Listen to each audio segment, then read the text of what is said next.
What is the saddest TV show death of all time? Mr. Hooper from Sesame Street. I was in pre-K. On the M*A**S*H finale, when the woman killed her baby because it wouldn't stop crying. Sybil in Downton Abbey. So sad and pointless. Ben from Scrubs. Buffy's mom. The body. Technically not a death as he's already dead. But Chitty passing through the gate in The Good Place. He was finally content and made the decision for himself to step into the unknown. The conversation he has with Eleanor before was beautiful, and that final episode is really emotional. What movie opinion do you know to be in the minority, yet you would defend it until the end? Sleepless in Seattle. Why didn't Walter put up a fuss when Annie walked out on him? Because he knew she was fucking nuts. He was sick of her shit and happy to see her go. A concept alone can be enough to save a movie. The acting can be bad. The story can be nonsense. The dialogue can be cheesy. The characters can be flat. As long as the movie has an interesting premise and it explores it thoroughly, then I'll still enjoy it. See * in Time for an example of this. It checks all the boxes for a bland and boring mature adventure movie. But the concept, time is money, alone makes it worthwhile. It is not necessary for the lead character to have a love interest. This is true for most popcorn flicks and blockbusters. I hate when a semi-truck chases a car. And it's a very close chase at that. Just switch to a higher gear or do 2 to 3 turns. And the truck is no more. Same with cars chasing a motorbike. If you are not in a Porsche or other sports car, you will never catch it. It's annoying to wait for post-credits scenes, and I'd rather they didn't exist at all. Hugh Jackman's Van Helsing is at least an okay movie. It might be silly and the plot is simple, but the cast rocks and it's a good entertainment. Hikers of Reddit. What's the weirdest, scariest thing you've found, seen during a hike? Mountain lion came very close to me. It didn't seem aggressive, but it was curious. After a few minutes of us staring at each other and me pissing my pants, he finally lost interest and disappeared into the forest while I got the fuck out of there. Hiking early morning in Hawaii and my stomach notifies me that it's time to go. Number 2. I find a porta potty near the trailhead and jump in to do my business.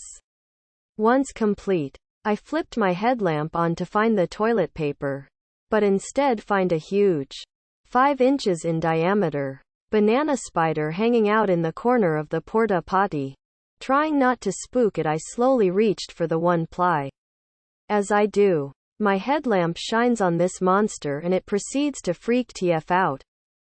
It runs in circles for a bit, both of us losing our minds at this point, and ends up between my legs inside of my underwear. I'm at a complete loss for what to do, but eventually begin wiggling back and forth in an attempt to get this spider to remove itself. That didn't work at all. Instead of exiting the premises, this MFER runs up my leg. This is the point where I give up and storm out of the porta potty yelling and screaming. Pants around my ankles. No clue what happened to that spider. But it disappeared in a flash. Just like my dignity. I watched a doe give birth once. I stumbled on a poaching dump when I was 14. I used to hike trails near our home. Way out in the woods. I'd explore, and then have to find my way back without a compass. I went really far one day. Probably 2-3 miles through these old logging trails. I started smelling something terrible. There was a rocky outcrop right before a steep cliff. At the bottom of the cliff, there was a massive pile of dead deer. Most were decapitated. Some were fawns. Had to have been 20 to 30 of them at varying states of decay. The stench was mind-alteringly bad. When I thought I had seen enough, I heard 4-wheelers and decided to hide. 2 poachers in camo rolled up and tossed 2 more deer carcasses on the pile.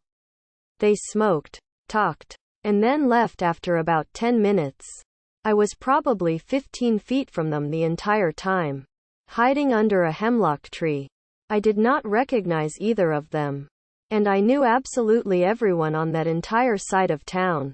It was only 15 to 20 houses in a 5-mile stretch.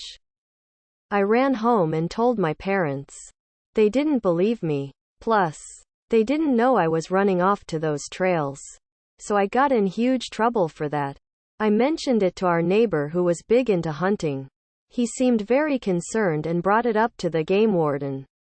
They investigated it, found the dump site, but never caught anybody. I am 100% certain it was not my neighbor. Hiking in Alaska. I once found myself 50 yards from a grizzly bear and her cub. But weirdly, I wasn't worried as we were at a creekside that was having a heavy salmon run and she was way more interested in the fish than me. I just took some pictures and then backed away slowly. What actually did scare the shit out of me was the time I was hiking near Homer, AK on what felt like an almost suburban bike path. A moose and her calf walked out of the woods in front of me.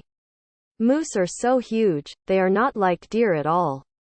I was in sight of my car, but she was between me and it.